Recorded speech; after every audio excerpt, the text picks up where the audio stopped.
Welcome. Recipe Pakory Biangan.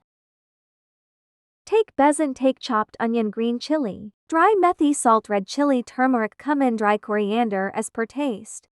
Batter ready with the help of water. Batter is not thick nor liquid. Rest of 20 minutes. Brinjal Bengan washed and cut as per choice. And rai sprinkle on Bengan vegetable.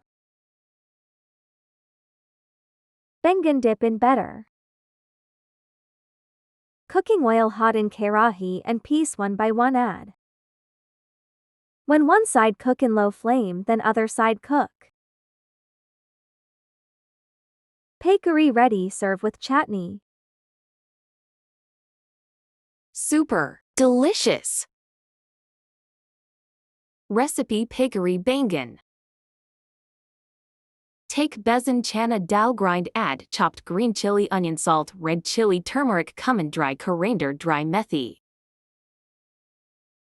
Make batter with the help of water, not thick nor liquid. Washed bangan cut per choice. Sprinkle rai dana, mix well all pieces.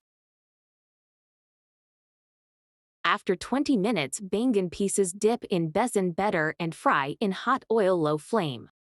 Bangan Pakory ready. Serve with riata.